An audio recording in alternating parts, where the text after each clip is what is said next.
TV. It's time for News Now. I am Judith at TV. The top stories at this hour. Nigerian government says cybersecurity levy is to tackle cybercrimes and terrorism. Human Rights Watch warns of genocide in Sudan. ZANU PF to be part of observer missions ahead of South Africa's elections.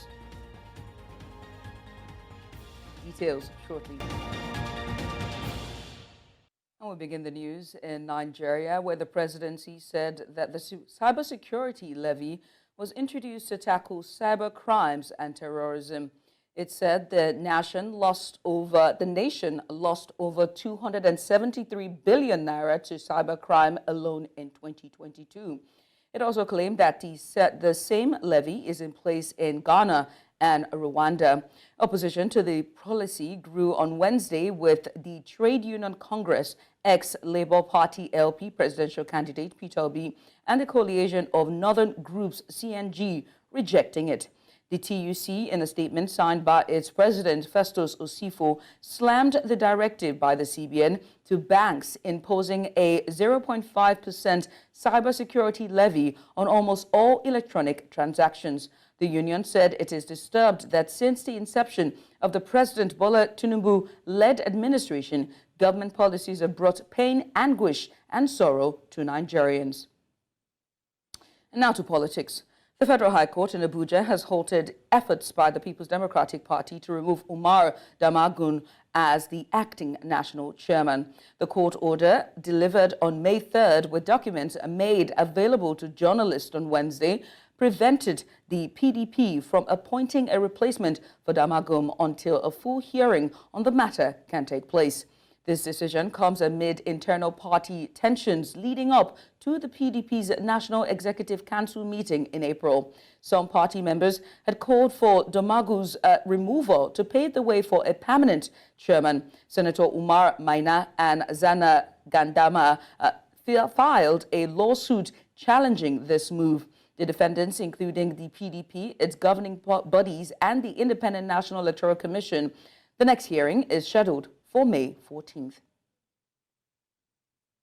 And now to Rivers State. The member representing the Boni constituency in the Rivers State House of Assembly, Honorable Victor Okudjombo, has emerged as the new Speaker of the House, loyal to the governor of the state. Now, this latest development might be a response to the opposition or Progressives Congress directive to the 27 assembly members to impeach Governor Fubara. Okudjombo takes over from the former factional Speaker of the House, Right Honorable Edison Ehi, who resigned as both Speaker and member of the House on December 31st, 2023. In the meantime, Nigeria's main opposition party, the People's Democratic Party, has condemned the call for the impeachment of the governor of Rivers State by the state chairman of the All Progressives Congress. The party's national publicity secretary, while speaking with newsmen in the nation's capital, Abuja, says that those directed to carry out the impeachment process are illegally parading themselves as members of the State House of Assembly. He adds that they have no constitutional power to exercise the impeachment process and urged the Inspector General of Police to call the APC state chairman to order, saying that the call is an attempt by the APC to forcefully overthrow a democratically elected governor. The PDP therefore draws the attention of the Inspector General of Police to the subversive utterances of the APC chairman in Rivers State, which is capable of triggering crisis and derailing the democratic order in the country. The APC must perish, and I emphasize the word perish. It should perish the thought of forcefully taking over Rivers State. As such, it's a direct assault on the sensibility of the people, which will be resisted firmly. The APC chairman in Rivers State should come to terms with the fact that Rivers State is home to PDP and that the people of Rivers State are not ready to put their destiny in the hands of a corrupt, oppressive, and anti-people special purpose vehicle like the APC. Now to discuss this, I'm joined by stakeholder in Port Harcourt City Project, Tekana Bosi. Takana, very good morning to you. Let's get started very quickly. This Good doesn't morning to you seem to be, too. good morning. Now, there doesn't seem to be any clarity as to where the election that produced Okojombo was held, or members of the assembly that elected him. As a concerned citizen, what are your thoughts in all of this? As a Rivers man, I would say, the drift started in October. What was perceived as a peaceful coexistence between the former governor of Rivers State, who is now the FCT minister, from Wike, and the governor of Rivers State, crumbled the news of impeachment process against the governor, and it's spread like a fire. His offense is still not known up till now. And it is well known that the illegal 27 assembly members who claim to call themselves assembly members are not functional. Hence, there needs to be a leadership in the legislative. That's the reason for Okojombo emerging as the new Speaker of the State House of Assembly, which was done yesterday. Right. Can you say with confidence that this development might be a response to the opposition, that is APC's directive to the 27 assembly members to impeach the state governor? I would say the 27 members, the former members, sorry to say, have no right to impeach the governor because if you go back to the 1999 Constitution, Section 109, subsection G, it says a member of the House of Assembly shall vacate his seat in the House if the election was sponsored by a political party, he becomes a member of another political party before the expiration of his tenure. So the APC chairman, Tony Okocha, has no right to tell the defector assembly members to impeach the governor. The governor and the people of River State are doing what is right and what is to be done for the state to move forward. Hence the reason for Okojombo emerging as the new Speaker of the State House of Assembly. Now, a few days ago, the governor debunked any claim of, political crisis in the state. And just days after, we are now in another somewhat political plot twist that is stirring the pot. Is there any end to this crisis? Of course, there's an end to the crisis. As it is, the governor is going about his normal executive duties in the state. The state is so peaceful. We are just seeing the people being used by the former governor of River State to cause problems in the state where there is no problem. The governor is doing a good job. His leadership and his leadership and vision, has been very instrumental to the progress of the state. So the state is peaceful and it will continue to be peaceful as long as the indigenes and the people of River State are in full support of His Excellency, Sasimilaye Fubara. Many thanks, Tekana. We appreciate you for doing this with us. Thank you very much. And we still say with South Nigeria, now with the Nigerian army has finally bowed to pressure to evacuate deserted and destroyed Okwama community in Ugeli South local government area of Delta State after about 8 weeks where 17 soldiers were ambushed and killed that led to military reprisal attacks on the community. Now, Governor Sheriff Oboriwori gave the announcement while briefing the State House correspondent at Government House, Asaba. Recall that the governor had inaugurated Internally Displaced Persons Management Committee for the displaced Okwama inhabitants after much criticism, visited the destroyed community 5 weeks after military razed down the community. I spoke with the Chief of Army Staff, Lieutenant General Lagbaja, on Monday, 6th of May, and as of today, 8th of May 2024, the military have withdrawn from Okwama. With this development, the people of Okwama can now safely return to their homes and begin the process of reintegration and rebuilding their homes. I want to express my deep and profound gratitude to Mr. President, the Chief of Army Staff, and the hierarchy of the Nigerian Army for their understanding and cooperation.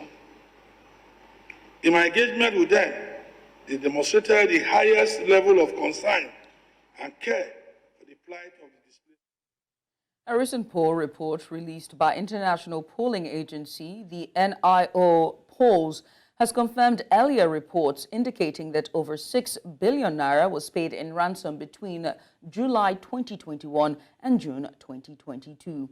The report indicates that majority of the cases of kidnapping in the country occurs in the northern region, while many attribute the cause of kidnapping to the lack of jobs and poor economic situation in the country. Amadin Uyi reports.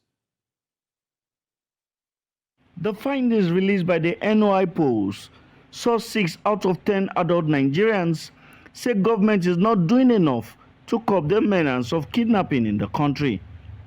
The NOI poll says that the polls sampled the opinion of citizens to know what they think are the prevalence of kidnapping and what can be done to reduce insecurity where they live. One of the things that we tried to do was to ask people if they feel the prevalence of kidnapping is high in their locality, again specifically in their locality. And we had about 53% of Nigerians that said that the prevalence of kidnapping was high. And then we went further to ask whether they know specifically, personally, someone that has been kidnapped within the past 1 year.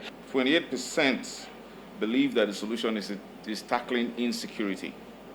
So the perception of Nigerians made available to government, which is something that gives a lot of value to this work that NOIPO does, is that tackling insecurity is the direct solution to the national food crisis that we have.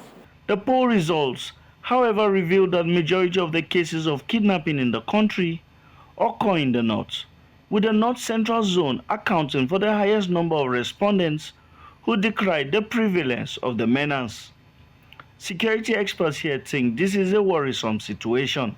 When you look at the region where the major concerns are, either the north central, the northeast, or the northwest, these are a big part of the country where we're talking about agriculture. And so if the people in those regions can no longer go to farm and live a normal life, then we're in trouble.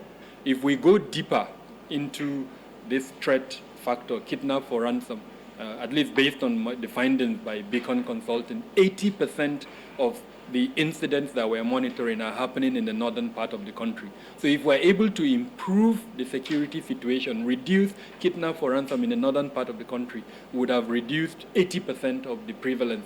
While citizens give differing views on the reasons for kidnapping, however, experts here want their issues addressed. When we asked people what they think were the main causes of the increase in kidnapping, the major thing that they pointed out to was unemployment, and unemployment was one of the main drivers, and consequently the recommendation was for government to fix the economy, improve, create jobs, and that. But there was just a few mention of community policing as one of the instances. With a poll indicating that about 56% of adult Nigerians believe that not enough is being done to curb the menace, clearly government has much work to do to change public perception of its efforts. In Abuja for News Central, I am Amadin Uyi. You're watching news now on News Central TV. We'll take a short break. Stay with us. Hey, welcome back. The Economic and Financial Crimes Commission, EFCC, set to arraign former Aviation Minister Hadi Sirika before Justice Sylvanus Origi of the High Court of the Federal Capital Territory, FCT, Maitama, on Thursday. Sirika, who served under the administration of former President Muhammadu Buhari, would be arraigned on a 6-count amended charge. Now, to be arraigned alongside Sirika are his daughter, Fatima, Jalal Hamam, and Al Durak Investment Limited for alleged abuse of office. According to the charge sheet cited, Sirika allegedly used his position as a Minister of Aviation to fraudulently award contracts to his daughter, son-in-law, and associates. The Symbols of Hope project, in partnership with the Lutheran Church of Christ in Nigeria, have called for an end to irregular migration and human trafficking in the country, saying they put the lives of victims at risk. This was as the project equipped 108 victims of irregular migration and trafficking in Numan, Adamawa State, with business machines and equipment to help kickstart their lives again after their ordeal. Martin Unyi has this report. The event was organized by the Symbols of Hope project in partnership with the Lutheran Church of Christ in Nigeria. The Archbishop of the church says that irregular migration and trafficking pose a danger to the lives of victims, especially as traffickers take advantage of their ignorance. Many people lose their lives in that process. And also we have had horrible stories of uncles and aunties going to parents, to their friends and relatives, and taking and alluring young ladies and boys in the name of educating them, only to sell them off. He says that the program aims to end irregular migration because it is hinged on the deceit of victims being trafficked.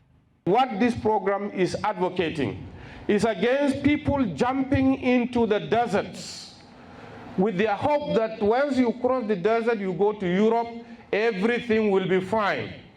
Sorry, there is nothing that will be fine out there for you. It is better you try to make what is here better for yourself.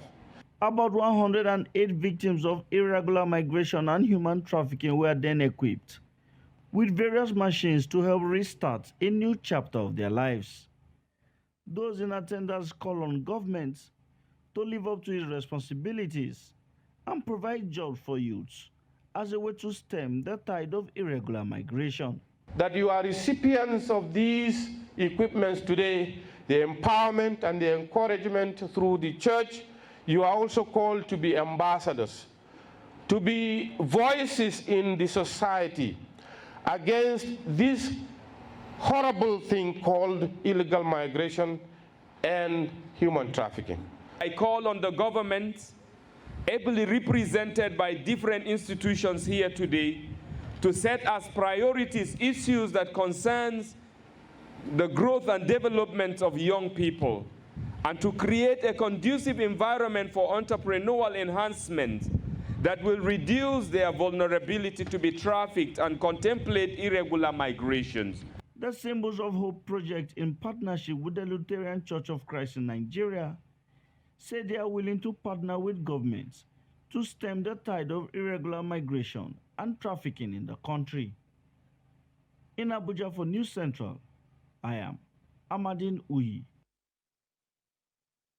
Stakeholders across the country are calling for critical reforms and investment in Nigeria's health and social sector, saying this will guarantee a secured path to long-term sustainable development in the country. This was as they converged on the nation's capital, Abuja, for the 2024 Nigeria Development and Finance Forum. News Central's Joshua Imarai completes the story. In a move to catalyze economic growth and drive positive social change, the Nigeria Development and Finance Forum convened leaders from diverse sectors to discuss strategies that can reposition Nigeria for success in coming years. Under the theme, The Road to Economic and Social Welfare Transformation, the conference delved into key factors that must be addressed to achieve broad-based growth and sustainable development. There's a need for a lot of policy attention on the domestic environment, and the support structure for this economy has, at this time, to be inward focused. And we also believe very strongly that there is the need to get citizens to believe once again that Nigeria will rise. Experts here agree that Nigeria's youthful population form the fulcrum of the nation's workforce. They say investing in their education and growth is vital for a healthier and more prosperous future. They say this is the way to go if Nigeria hopes to build a thriving economy that benefits all citizens. There's very good evidence that a healthier and more educated population, the more a country is healthier and more educated, the more the likelihood that that country will have sustainable and more equitable socio-economic development. And healthier populations are more impressive attractors of foreign direct investment, because foreign direct investment is unlikely to go into a population that is unhealthy. To boost the economy through industrialization, they recommended a strategic shift in mindset, emphasizing the need for a proactive and innovative approach to drive growth and development. To have a good economy, you must industrialize. To industrialize, you must have good regulatory agencies. To have good regulatory agencies, there must be a good governance. Good governance, strong leadership. Without changing mindset at the management level, we will just be going round and round and round. Stakeholders say cooperation across multiple levels of government is fundamental and important, and called for more focus on the productive sectors of the economy. In Abuja for News Central, I am Joshua Imarai. Let's talk education. Educational technology experts in Nigeria have launched a digital education portal to boost digital education in the country. This was as they urged educators and students to take advantage of available tools on the portal called Damina Learning Management System, saying this will improve teaching and learning in the country in line with the nation's 2023 digital literacy framework. News Central's Imano Bagudu reports. The conversation on enhancing Nigeria's digital literacy has once again been placed on the front burner as experts converge in the nation's capital, Abuja, to address current trend in tech for education. The engagement, which is between school administrators and education technology experts, explored a new innovation in the digital literacy space called Damina Learning Management System, which is expected to contribute immensely to Nigeria's digital literacy framework for 2023. That it will cause an explosion in innovation. We're going to see children learning to build things from a very early age. We already have children aged about 7 years who are building websites as part of our programs. And we want to see this replicated across the 36 states of the nation and the FCT. Experts present highlighted the importance of digital literacy to Nigeria. Fantastic, because of course, as a school, we have been doing related programs, but they are not localized, they are international, they are from other countries. But hearing that a local organization, someone from Nigeria, is putting this together that is well structured, is, I give the Damina.com, I give them thumbs up. Well, this is a welcome development in our educational system, especially this part of the world where we have phobia for technology, where you see we are still backward, just like we were looking at the curriculum we have in the ICT, children still learning about mouse, keyboard, typewriter. You're talking about AI, you're talking about ChatGPT, and then it's far away from our system. So this is a really welcome idea, and we wish that it will go around. What the children are doing in their ICT, robotics classes and coding classes. So with this program, I think it will be really so interesting to follow through with the children, both at home and in school. With just 6 years remaining to fully implement the 2023 Digital Literacy Framework as designed by the National Information Technology Development Agency, much more will be expected from government to ensuring that the objectives of the framework are achieved. In Abuja for News Central, I am Emmanuel Bagudu. The National Institute for Legislative and Democratic Studies say that plans have been concluded to commence a master's degree program in governance as part of efforts to improve Nigeria's democratic process. The Director General of the Institute made this known in Abuja during the second orientation program for postgraduate students from the Institute undertaking a course on democratic studies, as he tasked them to give their all to their studies.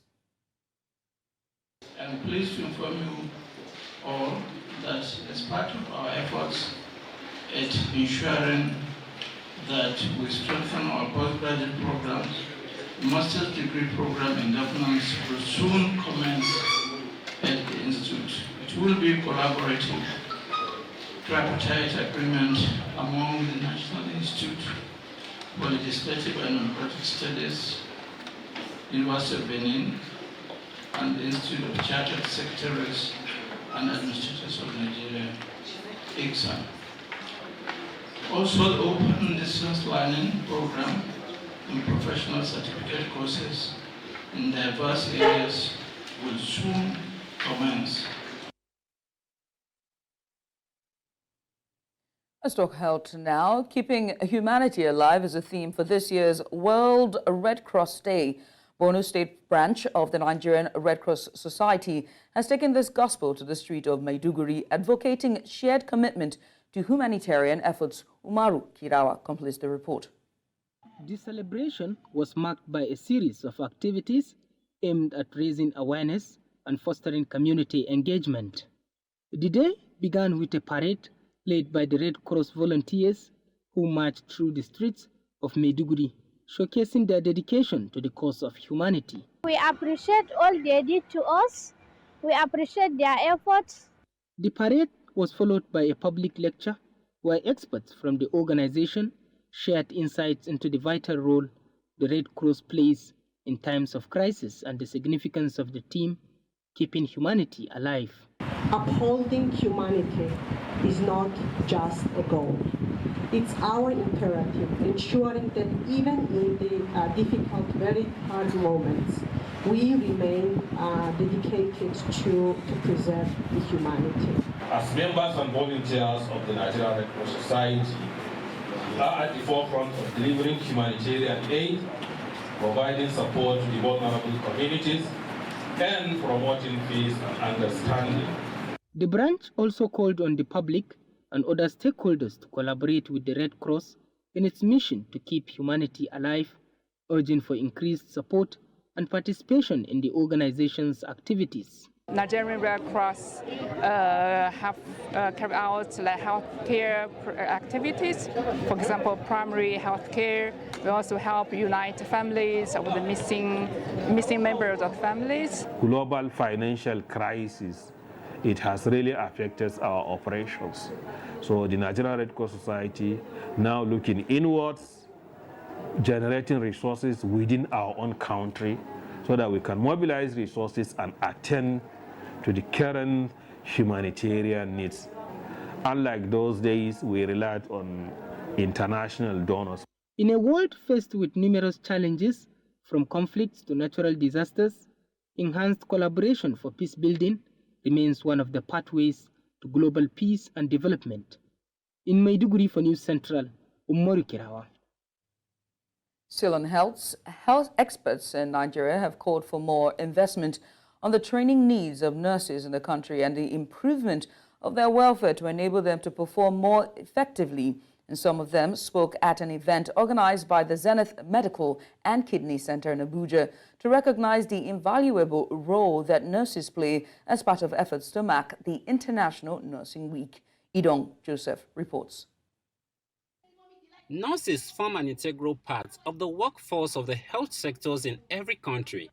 Thus, they are key players in any country's healthcare delivery aspiration. Nurses are often referred to as the backbone of every healthcare sector. And while their importance in accessing healthcare cannot be overemphasized, many believe that issues related to their welfare should be given priority. We know what the minimum wage is in the country and then the present state of inflation in our country. So you realize that they are not well remunerated. We don't recognize their role in the healthcare delivery system. I think it's important that we begin to do that. They deserve better pay. With the nursing profession in Nigeria facing several challenges, some are advocating for more investment in the training of nurses to improve their performance. And of course, training, the areas where they don't have, we lack that training and retraining of our nurses. So I think it's important that we begin to recognize this, that every center will need to train their nurses very well. I'm trying to navigate my way through to seeing that Again, nurses are not just bedside nurses to give out pills or give injection, but again, there is more to their educational level, and seeing to the fact that they can get more training, they can get additional accolades. It's not just a nurse. Experts are also calling on the government to put measures in place to address the shortage of nurses in the nation's health sector. Like I said, over 30% of the workforce in the hospital are nurses.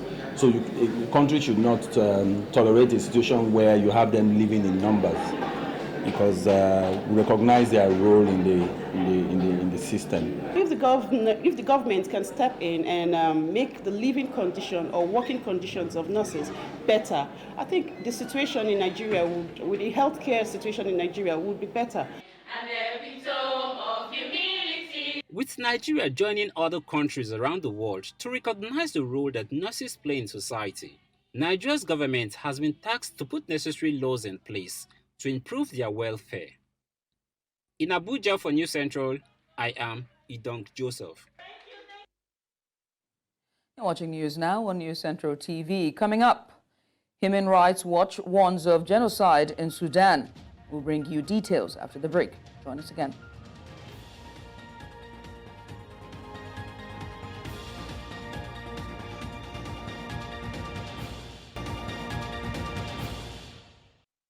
Benin's President, Patrice Talon, issued a stern demand on Wednesday urging Niger's military rulers to cooperate and reopen their border if they wish to resume crude exports through Benin's Seme port. Talon's call comes amid easing trade restrictions on Benin's side of the border following sanctions imposed on Niger after a coup last July ousted President Mohamed Bouza. However, President Talon expressed frustration, accusing Niger's military leaders of treating Benin as an enemy and failing to collaborate in restoring ties and formalizing trade agreements. The landlocked nation of Niger relies on a pipeline connecting its oil fields to Benin's Seme port on the Atlantic coast for exporting its crude oil. Nos frères et sœurs, pour vendre des céréales au Niger, nous avons permis que l'informel règne parce que c'est quand même nos frères et sœurs qui ont besoin de manger. Mais est-ce que nous allons transformer toutes les relations économiques, sociales, politiques entre le Niger et le Bénin en informel? Et ça, c'est trop sérieux. C'est des contrats qui lient trois pays, des entreprises et consorts. Nous avons dit ça ne peut pas être informel. Il faut que les relations économiques, les relations d'échange soient rétablies pour que les biens, notamment de ce pétrole, puissent traverser le Bénin, être chargés et consorts. C'est ce que nous avons dit. Nous n'avons pas reçu de réponse. Non, c'est à croire que les autorités nigériennes préfèrent que le pétrole nigérien traverse le Bénin de manière informelle, soit chargé dans nos eaux de manière informelle, parce qu'ils estiment que le Bénin est un pays ennemi, peut-être que les autorités béninoises sont des ennemis. Alors, si nous sommes vus comme des ennemis, alors notre maïs aussi doit être vu comme un maïs ennemi. Le sorgho, le mil qui va au Niger, sont-ils devenus des produits ennemis du Niger? Et pourtant, nous les laissons partir. On ne peut pas nous voir comme des ennemis et vouloir de nos biens, de nos efforts, de notre collaboration, autrement que dans l'adversité également. European Union Ambassador to Senegal, Jean-Marc Pisani, has assured that the EU has nothing to hide regarding the list of fishing license holders in the country. Now, this comes after Senegalese authorities took a significant step towards transparency by publicly releasing a list of boats authorized to fish in its waters, aiming to promote the responsible management of natural resources. However, the move comes amid growing frustrations among Senegalese fishermen who have voiced concerns about the impact of foreign trawlers on their livelihoods. Many locals argued that the influx of these vessels equipped with advanced technology has led to a decline in fishing stocks, driving up prices in the local market. L'Union européenne n'a rien à cacher. L'accord de partenariat et de pêche durable est, à ma connaissance, public et transparent et disponible. Donc vous y trouverez tous les éléments nécessaires sur le secteur de la pêche. Deuxièmement, cet accord de pêche durable, il est encadré par des scientifiques européens et sénégalais. Les pêcheurs européens pêchent 3000 tonnes par an. Ils sont autorisés à pêcher un quota de 10 000 tonnes au titre de l'accord de pêche. Ils en pêchent 3000 et la totalité des prises au Sénégal est de 400 000 tonnes par an. Donc cet accord de pêche représente moins d'1% de la pêche au Sénégal. En échange de ces accords de pêche, l'Union européenne paye une redevance à la fois pour les licences de pêche, mais aussi pour pouvoir encourager la politique sectorielle de la pêche, une activité de coopération qu'on a avec le gouvernement du Sénégal à hauteur de 900 000 € par an. Donc au total, l'Union européenne, chaque année, paye à l'État du Sénégal environ 1 700 000 €. East Africa, where Human Rights Watch is raising serious alarms about the violence unfolding in Sudan's Darfur region. The organization alleges that recent attacks by paramilitary forces could constitute genocide against non-Arab ethnic groups. According to HRW, the Rapid Support Forces, a Sudanese paramilitary group, along with allied militias, have been carrying out a brutal campaign in Darfur since the war with the regular army began in April of 2023. The war has already claimed tens of thousands of lives, with UN experts estimating up to 15,000 deaths in the West Darfur town of Al-Jiniana alone. HRW accuses the RSF and their alliance, and their allies of a deliberate campaign targeting ethnic Masalite communities.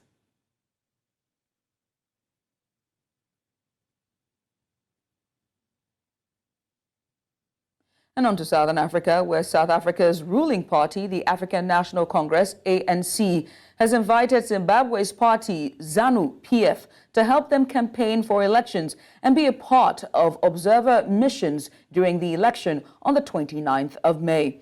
Speaking to the media in Zimbabwe, ZANU-PF says it hopes the elections in South Africa will be conducted following SADC rules. South Africa will be going to polls on the 29th of May 2024.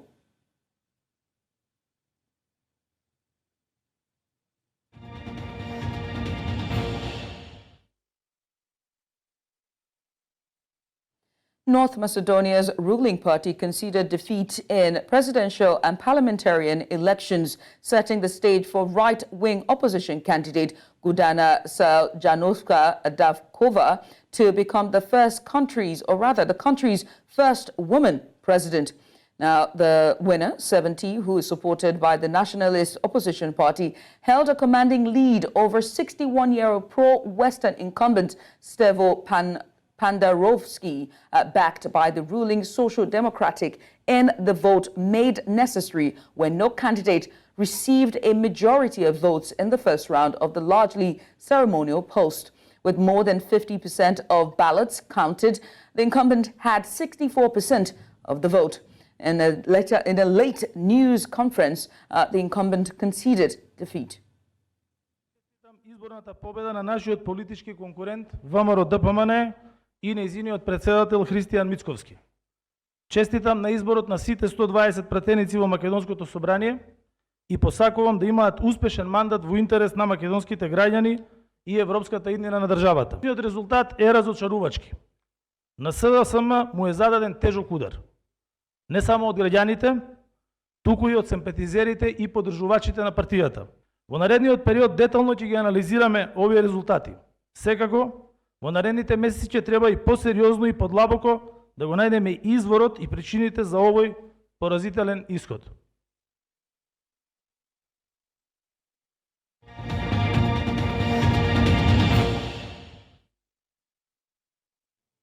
The Nigerian Football Federation, NFF, has selected 30 women to participate in a CAF C coaching license course later this month in Abuja.